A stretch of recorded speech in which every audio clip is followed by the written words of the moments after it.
আল্লাহ তাআলা যে মূল 5টা ভিত্তি দিয়েছেন এর মধ্যে 4টা ভিত্তি আমাদের সকলের জন্যই, কিন্তু একটা যে ভিত্তি হজের যে ভিত্তি এটা শুধুমাত্র আল্লাহ তাআলা এক শ্রেণীর মানুষদেরকে দিয়েছেন যাদেরকে আল্লাহ সম্পদশালী বানিয়েছেন। এটা সবার উপরে ফরজ করেন নাই। কারণ যদি সবার উপরে আল্লাহ এই হুকুম ফরজ করে দিতেন, ইবাদত ফরজ করে দিতেন, তাহলে সবার জন্য যাওয়া সম্ভব হতো না। হইতে বলেন একটু, তাদের সবার জন্য যাওয়া সম্ভব হইতো না। এজন্য আল্লাহ বলে যে হুকুম তো আমি দিয়ে দিয়েছি, কিন্তু আমি হুকুমে যারা পালন কারা করবে তাদের অবস্থা আমি বলে দিয়েছি। আল্লাহ বলেন ওয়ালিল্লাহি আলান নাসি হিজ্জুল বাইতি মান ইসতাতা ইলাইহি সাবিলা। আমি তো হজ তাদের উপরে ফরজ করে দিয়েছি যারা আমার ঘর পর্যন্ত আসতে যারা সক্ষম, তাদের উপরে দিয়েছি। যারা সক্ষম, যাদেরকে আল্লাহ তাআলা সম্পদশালী করেছেন, আল্লাহ বলে তাদের উপর আমি ফরজ করে দিয়েছি। তো সব সম্পদশালীরাই আল্লাহ তাআলার এই হুকুম পালন করতে পারে না। পারে বলেন? সবাই পারে? কোটি কোটি টাকা আছে তারপরেও পারে না। কারণ তার এই আল্লাহর বিধানের প্রতি তার অন্তরের মধ্যে মহাব্বত নেই। ঠিক কিনা বলেন? যদি মহাব্বত থাকতো তাহলে সে অবশ্যই চিন্তা করতো, আল্লাহ তাআলা আমাকে মেহমান বানানোর জন্য ডাকছেন, আল্লাহ আমাকে সম্পদশালী করেছেন, তাহলে আমি কিভাবে বসে থাকি? অবশ্যই সে হজ করার জন্য যেত। ঠিক কিনা বলেন? এই জন্য যে কোনো ইবাদতের ক্ষেত্রে আমি সরাসরি না পারলে আমাকে কমপক্ষে ইবাদতের ভান ধরতে হবে। আমি শুদ্ধভাবে, আমি সঠিকভাবে যেভাবে আল্লাহ নামাজ পড়তে বলেছেন সেভাবে না পারলেও কমপক্ষে সেইভাবে পড়ার চেষ্টা করতে হবে। আমি যদি চেষ্টাও করি, হতে পারে আল্লাহ আমার উপর সন্তুষ্ট হয়ে যেতে পারে। ঠিক না বলেন? আল্লাহ তাআলা আমার উপর সন্তুষ্ট হয়ে যেতে পারে। দুনিয়ার মানুষের দিকে আপনি একটু তাকান। বাগদাদের বাদশার কাছে এক কৃষক, গরিব মানুষ, সে চিন্তা করতেছে একটু বাদশার সাথে সাক্ষাৎ করার দরকার, আমার অবস্থা বলা দরকার, আমি গরিব মানুষ, যদি আমাকে কিছু উপঢৌকন দেয় তাহলে তো আমার পরিবার নিয়ে আমি চলতে পারবো। এবার ওই কৃষক মানুষ, গরিব মানুষ, সে তার স্ত্রীর সাথে পরামর্শ করতেছে যে কিভাবে বাদশার দরবারে যাব, খালি হাতে কি আর যাওয়া যায়? কিছু না কিছুতে নিয়ে যাওয়া দরকার, কারণ বাদশা দেখে খুশি হয়ে যাবে, কিছু তো নিয়ে যাওয়া দরকার। এবার কৃষক বিচারা স্ত্রী দুইজন পরামর্শ করলেন বাদশার দরবারে কি নেওয়া যায়। স্ত্রী এবং কৃষক দুইজন মিলে পরামর্শ করলেন, মনে হয় বাদশার দরবারে ভালো সচ্ছল পানি নাই, আমাদের কাছে অনেক সচ্ছল পানি আছে, সেই পানি নিয়ে শরবত বানায় বাদশার কাছে নিয়ে যাওয়া যায়। সুবহানাল্লাহ। বাদশার দরবারে নাকি শরবত নিয়ে যায়, তার ধারণা বাদশার কাছে এত ভালো পানি পাবে কোথায়।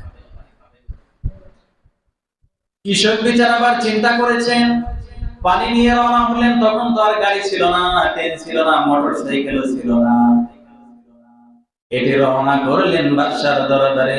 যাইতে যাইতে সময় দেরি হয়ে যাচ্ছে, পানিগুলো নষ্ট হয়ে যাচ্ছে। যাইতে যাইতে বাগদাদের বাদশার দরবারে যায়, বলো বাদশাহ, আপনার জন্য উপঢৌকন নিয়ে এসেছি। কি নিয়ে এসেছো? আপনার জন্য সচ্ছল পানির শরবত পানি নিয়ে এসেছি। বাদশাহ যখন কলসটার মুখটাকে খুলতে বলেছেন, দেখলেন পানিগুলো নষ্ট হয়ে গিয়েছে। এবার বাদশাহ তাকে সরাসরি কিছু বললেন না, খাদেমকে বলে দিলেন, যাও যাও এই কলসির পানিগুলোকে ফেলে দিবা, কলসির পানিগুলোকে ফেলে দিবা। কলসির পানিগুলোকে ফেলে দিয়ে কলসিটাকে মোহরের মাধ্যমে ভরায় দিবা। ভর্তি করে আমার যে বড় বড় পুকুর আছে, পুকুরের 4 সাইড দিয়ে এই মেহমানকে ঘুরাইবা। সুবহানাল্লাহ। পুকুরের চারপাশ দিয়ে ঘুরাইবা, এই জন্য তাকে দেখাইবা আমার কাছে কত পানি আছে। সে তো এক কলসি নিয়ে আসছে, আমার কাছে এক কলসি না, বিশাল বিশাল পুকুরই আছে আমার কাছে। তো বাদশা খুশি হয়ে তাকে দিয়ে দিলেন। সে চিন্তা করলো যে আমি কি নিয়ে এসেছি, আমি তো মনে করছি পানি নাই বাদশার কাছে, এখন তো দেখি বাদশার কাছে পানির অভাব নাই। সুবহানাল্লাহ। এই জন্য আমি আপনি যখন ঠিক এমন ভাবে আল্লাহ তাআলার গোলামি প্রকাশ করব, আল্লাহ বলবেন বান্দা সঠিক ভাবে পালন করতে পারো নাই, করার তো একটা চেষ্টা করেছিলাম, হাত তো ধরেছিলাম, পূর্ণভাবে ইবাদত করলে যে পরিমাণ নেকি হতো আমি সেই পরিমাণ নেকি তোমাকে দিয়ে দিলাম। সুবহানাল্লাহ। এই জন্য আমাদেরকে চেষ্টা করতে হবে প্রত্যেকটা কাজে।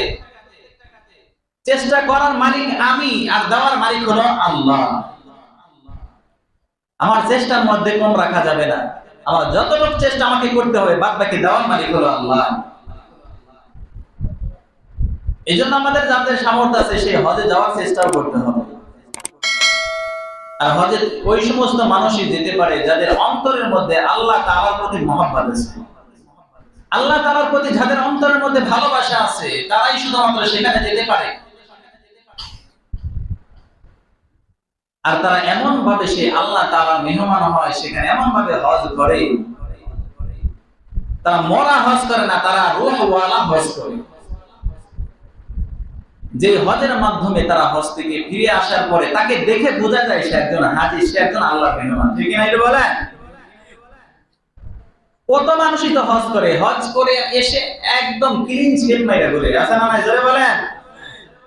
ক্লিন শেপ মানে হজের আগেও ঘুষ খাইতো, হজ করে আইসাও ঘুষ খায়। হজের আগেও সুদ খাইতো, হজের পরেও সে সুদ খায়। আর মানুষ চিন্তা করে হাজি মানুষ, সে তো মনে হয় খাইবো না, কিন্তু তলে তলে আরো বেশি খায়। ঠিক না বলেন? সেই হজ, এটা হলো জিন্দা হজ না, রূহওয়ালা হজ না, এটা হলো মৃত হজ। আপনাকে হজ করতে হলে রূহওয়ালা হজ করতে হবে, জিন্দা হজ করতে হবে, জীবিত হজ করতে হবে। হজ এমন একটা জিনিস, এই জন্য হজে যাওয়ার আগে যারা হজ করেছে তাদের কাছ থেকে পরামর্শ নিতে হবে কিভাবে জিন্দা হজ করা যায়। শুধু বই পড়ে সবকিছু শেখা যায় না। আমার কাছে বই আছে কিভাবে হজ করতে হয়, শিখলাম। বই পড়ে সবকিছু শেখা যায় না। মনে করেন একজন বিরিয়ানি রান্না করবে, বিরিয়ানি রান্না করবো, কে রান্না করে রাঁধুনির কাছে আর যাইতে হবে কে? বই পড়েই তো শেখা যায়। বর্তমানে আছে না, ইউটিউব দেখেই তো সব বানানো যায়। এটা কেবল মানুষকে শিখতে হয়। এবার চিন্তা করেছে বিরিয়ানি রান্না করব, কি কি লাগবে সে একটা লিস্ট করলো, বাজারে যায় আসে গোশত কিনলো, চাউল কিনলো, আলু বোখারা কিনলো। বিরিয়ানি ভালো করতে হলে বিরিয়ানির মশলাও লাগবে, মশলা অন্য সব ধরনের সে আয়োজন করেছে। সে রান্না করা শুরু করে দিয়েছে, কিন্তু ভুলক্রমে বইয়ের মধ্যে লবণ দেওয়ার কথা ভুলে গিয়েছে। লবণ যে দিতে হয় এটা লেখে নাই। বিরিয়ানি তো সেই মজা হবে, কি বলেন আপনারা? সেই মজা হবে না? খাওয়া যাবে? সবকিছু ঠিক আছে, লবণ নাই, এবং বিরিয়ানি আর খাওয়া যাবে না। বিরিয়ানি বাদ দেওয়া আগে যদি বাদ থাকে বাদ দেওয়া। ঠিক এমন ভাবে হজের সমস্ত কিছু আমি জানি, কিন্তু একটা রূহওয়ালা হজ আমি কিভাবে করব, আমার হজের মধ্যে কিভাবে জান আসবে, রূহওয়ালা কিভাবে আমি হজ করব, সেটা জানতে হলে বই থেকে নয়, যেই সমস্ত মানুষগুলো রূহওয়ালা হজ করেছে তাদের কাছে যাওয়া শিখতে হবে। ঠিক না বলেন? সে আল্লাহ তাআলার প্রতি মহব্বত আমার অন্তরের মধ্যে থাকতে হবে। আজ আমার অন্তরের মধ্যে আল্লাহ তাআলার প্রতি মহব্বত না থাকার কারণে সকালবেলা ঘুমায়া থেকে ফজরে আসি না। আমরা দাবি করি আমরা 96% মুসলমানের দেশ, ফজরের সময় দেখা যায় কয় পার্সেন্ট মুসলমানের দেশ। ঠিক না বলেন? ফজরে দেখা যায় কয় পার্সেন্ট মুসলমান। যদি আমার যদি আল্লাহ তাআলার প্রতি ভালোবাসা থাকতো, আমার কয় বিছানায় আটকে রাখতে পারতো? বলেন একটু পারতো? কঠিন শীতের মধ্যে আল্লাহ তাআলার পাগল যারা বান্দা, তারা সকালবেলা শীতের মধ্যে গোসল ফরজ হয়েছে, গোসল করে এরপরে মসজিদে এসে নামাজ পড়ে। আছে না নাই? জোরে বলেন। কারণ আল্লাহ তাআলার প্রতি মহব্বত, আল্লাহ তাআলার প্রতি ভালোবাসা। আপনার সন্তানের প্রতি আপনার কত ভালোবাসা, আপনার স্ত্রীর প্রতি আপনার ভালোবাসা, যার কারণে সারা দিন আপনি ভ্যান চালায় আপনার স্ত্রীকে এনে খাবার দেন, সারা দিন আপনি গার্মেন্টসে কষ্ট করেন, অন্য কোনো কারণে না। আপনার সন্তান, আপনার স্ত্রীর মুখে দুই মুঠো ভাত দেওয়ার জন্যই তো, নাকি বলেন? আপনার সন্তানের জন্য, আপনার স্ত্রীর জন্য আপনি যদি এত ভালোবাসেন, তার জন্য এত কষ্ট করতে পারেন, আর আল্লাহর জন্য একটু কষ্ট করতে পারেন না, আপনি কত নাম্বার মুসলমান এটা আমাদের ভালো জানা হয়ে গেছে। এজন্য আল্লাহ তাআলার প্রতি ভালোবাসা থাকতে হবে, অন্তরের মধ্যে আল্লাহ তাআলার প্রতি ভালোবাসা থাকতে হবে। আজ আমরা চিন্তা করি জান্নাত পেয়ে যাব, জান্নাত পাবোই, জান্নাত কি আবার মিস হয় নাকি? জান্নাত পাবোই। কবর থেকে ওঠার পরে আপনার জান্নাত পর্যন্ত আপনার কত দিনের রাস্তা? আপনি সকালবেলা ফজরে বিছানা থেকে মসজিদে এসে নামাজ পড়তে পারেন না, আর আপনি চিন্তা করেন কবর ধরে আপনি জান্নাতে যাবেন? এতই কি সহজ? এই জন্য সে আল্লাহ তাআলার বিধানগুলোকে অবশ্যই মানতে হবে, আল্লাহ তাআলার প্রতি মহব্বত রাখতে হবে, ভালোবাসা রাখতে হবে। আল্লাহ তাআলার প্রতি ভালোবাসা ছাড়া কেউ হজ করতে পারবে না। আল্লাহ তাআলার প্রতি ভালোবাসা যখন এসে যাবে, আল্লাহ তাআলার প্রতি যখন মানুষের ভালোবাসা এসে যাবে, চিন্তা করবে সে দুনিয়ার কিসের সম্পদ, কিসের ছেলে, কিসের স্ত্রী, কিসের মেয়ে, দুনিয়ার সবকিছু বাদ, আগে সে আল্লাহ তাআলার ডাকে সাড়া দেব। ঠিক না? জোরে বলেন। যারা আল্লাহ তাআলাকে ভালোবাসে দুনিয়ার সবকিছুকে ছেড়ে দেয়, দুনিয়ার সবকিছু ছেড়ে দেয়। কারণ যে যাকে ভালোবাসে দুনিয়ার কাউকে ভালো লাগে না, তাকেই শুধু ভালো লাগে। ঠিক না? কে বলেন? দুনিয়ার কিছুই ভালো লাগে না, তাকেই শুধু ভালো লাগে। আল্লাহ তাআলার প্রতি সেই ভালোবাসা রাখতে হবে। দুনিয়ার দিকেই দেখেন না, একজন আরেকজনের প্রতি আসক্ত হয়ে যায়। দেখতে সুন্দর না, চেহারা কালো, কয় কিরে এতটা ভালো কেন বাসো তাকে, এতটা কেন পছন্দ করো? দেখতে তো বেশি ভালো লাগে না, বলে আমার চক্ষু নিয়ে দেখ কেমন লাগে। তো সে আল্লাহ তাআলার প্রতি কতটা ভালোবাসা রাখতে হবে, সে আল্লাহ তাআলার প্রতি ভালোবাসা ছাড়া কখনো হজ করা সম্ভব না। 2 নাম্বার, সে আল্লাহ তাআলার ঘরের প্রতি, যেই ঘর আল্লাহ তাআলা যেই ঘরের মেহমান হতে বলেছেন, সেই ঘরের প্রতি ভালোবাসা রাখতে হবে। আর এই ঘর এমন একটা ঘর যেটা পৃথিবীর সৃষ্টি হওয়ার আগে আল্লাহ তাআলা সর্বপ্রথম এই ঘরকে বানিয়েছেন। আল্লাহ তাআলা 4 নাম্বার পারা 1 নাম্বার পৃষ্ঠা সূরাতুল আলী ইমরানের 96 নাম্বার আয়াতে আল্লাহ বলেন, ইন্না আওয়ালা বাইতিন ওয়াজিআ লিন-নাসি লাল্লাযী বিবাক্কাতা মুবারাকান ওয়া হুদাল লিল আলামিন। ইন্না আওয়ালা বাইতিন ওয়াজিআ লিন-নাস লাল্লাযী বিবাক্কাতা। আল্লাহ রাব্বুল আলামিন বলে, ও দুনিয়ার মানুষ, আল্লাহ তাআলা সর্বপ্রথম মানুষের জন্য যেই ঘরকে বানিয়েছে সেটা মক্কায় অবস্থিত, অর্থাৎ মক্কায় অবস্থিত। সুবহানাল্লাহ। পৃথিবীর সর্বপ্রথম আল্লাহ তাআলা যে ঘরকে বানাইছে মক্কার মধ্যে, আল্লাহ তাআলা সর্বপ্রথম সেই ঘর বানিয়েছেন। আল্লাহ রাব্বুল আলামিন সর্বপ্রথম আল্লাহ তাআলা আরশের সমস্ত ফেরেশতাদেরকে আল্লাহ তাআলা বলে দিলেন, আসমানের মধ্যে, 7 আসমানের মধ্যে সর্বপ্রথম একটা ঘর বানাও। ফেরেশতাগণ সেখানে একটা ঘর বানাইলেন, ঘরের নাম দিলেন বাইতুল মামুর। সেখানে আল্লাহ তাআলা 70,000 ফেরেশতাদেরকে তওয়াফ করার জন্য প্রত্যেকদিন নির্দেশ দিলেন। আল্লাহ তাআলার ফেরেশতাগণ 70,000 ফেরেশতা মিলে প্রত্যেকদিন ওই ঘরকে তওয়াফ করে, প্রত্যেকদিন তওয়াফ করে। আল্লাহ তাআলা এত সংখ্যক ফেরেশতা বানিয়ে রেখেছেন, যারা একদিন ওই ঘরকে তওয়াফ করবে, কিয়ামত পর্যন্ত তারা আর তওয়াফ করার সিরিয়াল পাবে না। সুবহানাল্লাহ। শুধুমাত্র তারা একদিনই সিরিয়াল পায়। আল্লাহ রাব্বুল আলামিন জমিনের সমস্ত ফেরেশতাদেরকে বলে দিলেন, আমার যে বাইতুল মামুর ঘর আছে, ওই ঘরের সোজাসুজি নিচে জমিনের মধ্যে একটা ঘর বানাও। ফেরেশতাগণ ওই ঘরকে বানাইলেন, নাম দিয়ে দিলেন কাবা।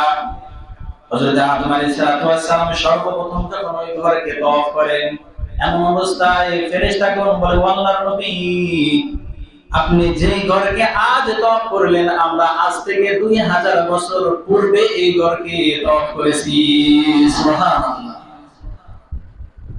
আল্লাহ রাব্বুল আলামিন সর্বপ্রথম এই ঘরকে আদম আলাইহিস সালাম সৃষ্টির 2000 বছর পূর্বে আল্লাহ তাআলা এই ঘরকে বানিয়েছিলেন। তো যুগে যুগে এই ঘরকে আস্তে আস্তে সেটাকে সংস্কার করা লাগছে, নির্মাণ করা লাগছে। মাঝে মাঝে ঘরে, আমাদের ঘরের সমস্যা হয়ে যায় অনেক সময়। এটা তো সেই পৃথিবীর শুরু থেকে একবারই থাকবে এরকম না। তো এই ঘরকে সর্বমোট 10 বার নির্মাণ করা হয়েছে। সর্বপ্রথম হযরত আদম আলাইহিস সালাম সেই ঘর নির্মাণ করলেন। এরপরে হযরত আদম আলাইহিস সালামের ছেলে হযরত শীশ আলাইহিস সালামের ঘরকে নির্মাণ করেন। কিন্তু শীশ আলাইহিস সালামের পরবর্তীতে যখন হযরত নূহ আলাইহিস সালাতু ওয়াস সালামের জামানায় যখন প্লাবন হয়েছিল, প্লাবনের কারণে কোন কোন তাফসীরের মধ্যে আছে ঘরটা ধ্বংস হয়ে গিয়েছিল, কোন কোন তাফসীরে আছে যে এই ঘরটাকে আল্লাহ তাআলা উঠিয়ে নিয়েছিলেন। পরবর্তীতে যখন হযরত ইব্রাহিম আলাইহিস সালাতু ওয়াস সালামকে আল্লাহ তাআলা পৃথিবীর মধ্যে পাঠাইলেন, হযরত ইব্রাহিম আলাইহিস সালাতু ওয়াস সালামকে আল্লাহ তাআলা আদেশ করলেন, ইব্রাহিম আমার ঘর বানাও। সুবহানাল্লাহ। হযরত ইব্রাহিম আলাইহিস সালাতু ওয়াস সালাম সেই ঘরকে কিভাবে চিনবেন? জিবরাইলের মাধ্যমে জিবরাইল বললেন, ইয়া রাসূলুল্লাহ এখানে আপনি ঘর বানান। হযরত ইব্রাহিম আলাইহিস সালাতু ওয়াস সালাম এবং তার ছেলে হযরত ইসমাঈল আলাইহিস সালাতু ওয়াস সালাম বাপ ছেলে মিলে সেখানে সে আল্লাহ তাআলার ঘর কাবা শরীফ বানাইলেন। সুবহানাল্লাহ। আল্লাহ তাআলা সেই কথাটাও বলেছেন, শুধু তারা ঘর বানিয়েছিলেন না, ঘর বানানোর পর আল্লাহ তাআলার কাছে দোয়া করেছিলেন। وَإِذْ يَرْفَعُ إِبْرَاهِيمُ الْقَوَاعِدَ مِنَ الْبَيْتِ وَإِسْمَاعِيلُ رَبَّنَا تَقَبَّلْ مِنَّا إِنَّكَ أَنْتَ السَّمِيعُ الْعَلِيمُ। বাপ ছেলে দুইজনে এই ঘরকে বানায় আল্লাহর কাছে দোয়া করলেন, আল্লাহ আপনি আমাদের এই কাজটাকে কবুল করে নেন, আমরা যে কাজগুলো করলাম এই কাজটা কবুল করে নেন। ইব্রাহিম আলাইহিস সালাতু ওয়াস সালাম আল্লাহকে বললেন, আল্লাহ ঘর বানাইতে বলছো, ঘর বানাইছি, ঘরে কে আসবে? মরুভূমির মধ্যে এখানে কে আসবে ঘরকে তওয়াফ করার জন্য? এখানে ইবাদত করতে কে আসবে? ইব্রাহিমকে আল্লাহ তাআলা বললেন, ইব্রাহিম তুমি একটু ঘোষণা করো, মানুষদেরকে এলান করে দাও, মানুষদেরকে জানায় দাও। সুবহানাল্লাহ বলি। ইব্রাহিম আলাইহিস সালাতু ওয়াস সালাম বললেন, আল্লাহ আমি কাকে ডাকবো? এই ময়দানের মধ্যে, মরুভূমির মধ্যে কে আমার ডাক শুনবে? আল্লাহ বললেন, ইব্রাহিম তোমার কাজ হলো ডাকা, মানুষদেরকে তুমি ডাকো এই ঘরের দিকে। হযরত ইব্রাহিম আলাইহিস সালাতু ওয়াস সালাম তাফসীরে কিতাবের মধ্যে লেখেন, সাফা অথবা মারওয়া অথবা কুবাইস পাহাড়ের উপর দাঁড়াইলেন, দাঁড়ায় তিনি সমস্ত মানুষদেরকে যখন এই কাবার দিকে আসার জন্য ঘোষণা করলেন, যখন এই ঘোষণা করলেন, আল্লাহ তাআলা পৃথিবীর মধ্যে যত মানুষ ছিল শুধু তাই নয়, যারা রূহ জগতে ছিল, যারা মায়ের পেটের মধ্যে ছিল, যারা পিতার পৃষ্ঠদেশের মধ্যে ছিল, ইব্রাহিম আলাইহিস সালাতু ওয়াস সালামের ডাকে ঘোষণার সাথে সাথে তারা সাড়া দিলেন, লাব্বাইক আল্লাহুম্মা লাব্বাইক লাব্বাইক লা শারীকা লাকা লাব্বাইক ইন্নাল হামদা ওয়ান নি'মাতা লাকা ওয়াল মুলক লা শারীকা লাকা লাক। আল্লাহ রাব্বুল আলামিন সমস্ত রূহের অন্তরের মধ্যে, সমস্ত রূহের কানের মধ্যে শোনায় দিলেন, ইব্রাহিম আলাইহিস সালাতু ওয়াস সালামের ডাকে শোনায় দিলেন, পৃথিবীর মধ্যে যেই সমস্ত মানুষ আসবে ইব্রাহিমের ডাকে যারা সাড়া দিয়েছে প্রত্যেককে আল্লাহ তাআলা তার ঘরে নিয়ে যাবে। সুবহানাল্লাহ। তাদেরকে প্রত্যেককে আল্লাহ তাআলা তার ঘরের মেহমান বানাবে। তো ইব্রাহিম আলাইহিস সালাতু ওয়াস সালামের পরে আমালিকা গোত্র ছিল, তারা এই কাবাকে পুনরায় নির্মাণ করেন। বনু জুরহুম গোত্র তারপরে নির্মাণ করেন। এরপর নবীজি সাল্লাল্লাহু আলাইহি ওয়াসাল্লামের পূর্বে এক দাদা কুসাই ইবনে কিলাব, তিনি এই কাবাকে নির্মাণ করেছিলেন। এরপরে কুরাইশ বংশ তারা কাবা নির্মাণ করতে যায়, তাদের কাছে হালাল উপার্জন কম থাকার কারণে তারা যে ঘরটা বানাবেন, কাবা শরীফ বানাবেন, তাদের কাছে হালাল উপার্জন টাকা পয়সা পরিপূর্ণ না থাকার কারণে তারা পরিপূর্ণভাবে বানাইতে পারতেছিল না। তারা চিন্তা করলেন, আমরা কাবা ঘর বানাবো, আমাদের হালাল যেই পরিমাণ সম্পদ আছে এটার মাধ্যমেই বানাবো, প্রয়োজন আমরা কাবাকে ছোট করে বানাবো। সুবহানাল্লাহ। তারা চিন্তা করেছেন, না হারাম সম্পদ আমাদের অনেক আছে, কিন্তু এর মাধ্যমে কাবা ঘর বানানো যাবে না, কারণ এটা হলো আল্লাহর ঘর। আমরা কি আজ এদিকে কোনো খেয়াল করি? আমরা এটা খেয়াল করি না। তো কুরাইশরা কাবাকে বানানোর পরে নবীজি সাল্লাল্লাহু আলাইহি ওয়াসাল্লাম বলেছিলেন, আমার মনে চায় আমি কাবাকে ইব্রাহিম আলাইহিস সালাম যত বড় করে বানিয়েছিলেন আমি তত বড় করে বানাই। নবীজির এই কথার দিকে লক্ষ্য করে আব্দুল্লাহ ইবনে জুবাইর রাদিয়াল্লাহু তাআলা আনহু তিনি আবার ওই কাবাকে ভেঙে আবার তিনি নবীজির কথা অনুযায়ী সেভাবে বানালেন। পরবর্তীতে হাজ্জাজ ইবনে ইউসুফ সে আব্দুল্লাহ ইবনে জুবাইরের সমস্ত চিহ্নগুলো তিনি যেই কাজ করেছেন সবগুলোকে মিটিয়ে দিয়েছিলেন। পরবর্তীতে কাবাকে ভেঙে তিনি আবার সেই কুরাইশরা যেভাবে কাবা নির্মাণ করেছিল সেইভাবে নির্মাণ করেছে। পরবর্তীতে হাজ্জাজ বিন ইউসুফের যখন পতন হলো তখন তারা চাইল মুসলমানরা আবার আমরা ওইভাবে কাবা নির্মাণ করব, কিন্তু তৎকালীন মুহাদ্দিস এবং ফকি ইমাম মালিক রাহমাতুল্লাহ আলাইহি বললেন, না, যদি প্রত্যেকবার এরকম যেই ক্ষমতা আসবে সেই কাবাকে ভাঙবে, আবার যে আবার ক্ষমতা থেকে চলে যাবে, আবার নতুন ক্ষমতায় আসে কাবাকে ভাঙবে, এভাবে কাবাকে যদি ভাঙা হয় আর গড়া হয় তাহলে এটা খেলনার বস্তুতে পরিণত হয়ে যাবে। তিনি না করে দিলেন, না এটা করা যাবে না। তৎকালীন সময় থেকে আজ পর্যন্ত সেই রকম কাবায় রয়েছে। তবে এখানে ইব্রাহিম আলাইহিস সালাম যে কাবাকে নির্মাণ করেছিলেন সেই কাবা ছিল 30 হাত লম্বা ছিল এবং 22 হাত চওড়া ছিল পাশ, এবং 9 হাত উঁচু ছিল।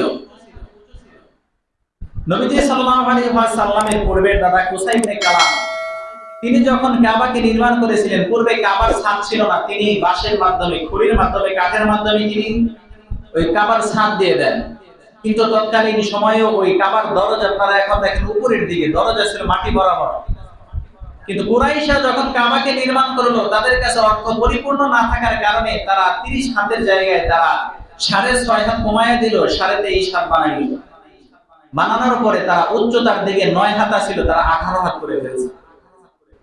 এরপরে তারা তাদের ওই দরজাকে, কাবার দরজাকে নিচে যে মাটি বরাবর ছিল সেটাকে উপরের দিকে দিয়ে দিল, যাতে করে সেখানে সবাই প্রবেশ করতে না পারে, শুধুমাত্র যারা সম্মানী ব্যক্তি শুধুমাত্র তারাই সেখানে প্রবেশ করবে। কিন্তু আব্দুল্লাহ ইবনে জুবাইর রাদিয়াল্লাহু তাআলা তিনি আবার ওই কাবাকে যখন নির্মাণ করেছিলেন তখন তিনি আরো 9 হাত উঁচু করে দিলেন। উঁচু হয়ে গেল 3 নং 27 হাত উঁচু, এবং তিনি লম্বাও করেছিলেন 30 হাত। কিন্তু পরবর্তীতে হযরত ইউসুফ যখন আবার ওই কাবাকে নির্মাণ করলেন তখন উচ্চতা 27 হাতই ছিল, কিন্তু পরবর্তীতে লম্বার দিক দিয়ে তিনি 23.5 হাত বানিয়েছিলেন। তো সেই কাবা আজ পর্যন্ত আমাদের সামনেই রয়েছে। তো সেই কাবায় আল্লাহ তাআলা কত ধরনের নিদর্শন রেখে দিয়েছেন। হযরত ইব্রাহিম আলাইহিস সালাম যখন কাজ করেছিলেন কাবার মধ্যে, তখন কি আর লিফট ছিল? বলেন, লিফট ছিল? বরাবর লিফট ছিল? উপরে কিভাবে কাজ করেছেন আল্লাহ তাআলা হযরত ইব্রাহিম আলাইহিস সালামকে এমন একটা মুজিজা দিলেন। হযরত ইব্রাহিম আলাইহিস সালাম কাবাকে বানানোর জন্য উপর দিকে যখন যাইতে চাইতেন, একটা পাথর ছিল, সেই পাথরের মধ্যে দাঁড়ানোর সাথে সাথে পাথর অটোমেটিক লিফটের মতো কাজ করতো। সুবহানাল্লাহ। এই কাবাকে বানাইলেন, সেই কাবার মধ্যে হযরত ইব্রাহিম আলাইহিস সালামের পায়ের চিহ্ন আজ পর্যন্ত রয়েছে। সুবহানাল্লাহ। তো সেই ঘরের মহব্বত যদি আমার অন্তরের মধ্যে থাকে তাহলে আমি অবশ্যই সেই ঘরে যাইতে পারবো। সেই ঘরের মহব্বত থাকতে হবে, আল্লাহ তাআলার প্রতি মহব্বত থাকতে হবে। যদি আমি সেই ঘরের মধ্যে যাই, আল্লাহ তাআলা কতগুলো নেকি দিবেন। নবীজি সাল্লাল্লাহু আলাইহি ওয়াসাল্লাম বলেন, মান হাজ্জা লিল্লাহি ফালাম ইয়ারফুস ওয়ালাম ইয়াফসুক রাজাআ কায়ামিন ওয়ালাদাতহু উম্মুহু। নবীজি সাল্লাল্লাহু আলাইহি ওয়াসাল্লাম বলেন, যারা ওই হজ করার জন্য যায় একমাত্র আল্লাহ তাআলার সন্তুষ্টির জন্য, সেখানে কোনো গুনাহের কাজ করে না, সে ওই হজ থেকে ফিরে আসে কেমন যেন সে আজ তার মায়ের পেটে থেকে জন্মগ্রহণ করেছে। সুবহানাল্লাহ। একজন মানুষ যেরকম তার মায়ের পেটে থেকে জন্মগ্রহণ করার পরে তার কোনো গুনাহ থাকে না, একজন হাজী যখন হজ করে সে বাড়িতে আসে তখন তার আমলনামায় একটাও গুনাহ থাকে না। সুবহানাল্লাহ। নবীজি সাল্লাল্লাহু আলাইহি ওয়াসাল্লাম বলেন, ওয়াল হজ্জুল মাবরুর লাইসা লাহু জাযাউ ইল্লাল জান্নাহ। নবীজি বলেন, হজ্জে মাবরুর, যেটা কবুল হজ, আল্লাহ তাআলার পছন্দনীয় হজ, এই হজের কোনো পুরস্কার নাই, কোনো পুরস্কার নাই, শুধুমাত্র জান্নাতই তার পুরস্কার। অর্থাৎ যারা একমাত্র আল্লাহ তাআলার সন্তুষ্টির জন্য হজ করবে তাদের পুরস্কার হলো শুধুমাত্র জান্নাত। সুবহানাল্লাহ। হজ করবেন তো ইনশাআল্লাহ? কি বলেন ইনশাআল্লাহ? সবাই বলেন ইনশাআল্লাহ। আল্লাহ তাআলা সকলকে হজ করার তৌফিক দান করুন। সকলে বলে আমিন। শুরুতেই যে বলেছিলাম, অন্তরে আকাঙ্ক্ষা রাখতে হবে, মহব্বত রাখতে হবে আল্লাহর প্রতি। হজে আমি যাবই, টাকা পয়সা নাই, আমি যাব, আল্লাহ তাআলা আমাকে নিবে, এই আশা অন্তরের মধ্যে রাখতে হবে। আপনি 2 টাকা 5 টাকা 10 টাকা করে আপনি রাখা শুরু করে দেন, যে আমাকে আল্লাহ তাআলা এই টাকা আমি রেখেছি, এর মাধ্যমে আমি একদিন হজ করব। টাকা বড় কথা না, হজ আল্লাহ আমাকে করাইবেন সেটা হলো বড় কথা। আশা করা যায় আল্লাহ তাআলা আপনার দোয়াকে কবুল করবে। করব তো ইনশাআল্লাহ? নিয়ত এরকম। আজ থেকে আমরা জমাবো 10 টাকা 5 টাকা 100 টাকা 500 টাকা সবাই জমাবো, আর এই নিয়ত করব জীবনে একবার হলেও হজ করব। ঠিক আছে ইনশাআল্লাহ? আল্লাহ তাআলা আমাদের সকলকে হজ করার তৌফিক দান করুক। সকলে বলে আমিন। আল্লাহ তাআলার ঘরের মেহমান হওয়ার তৌফিক দান করুক। সকলে বলে আমিন। আর জোরে বলেন আমিন।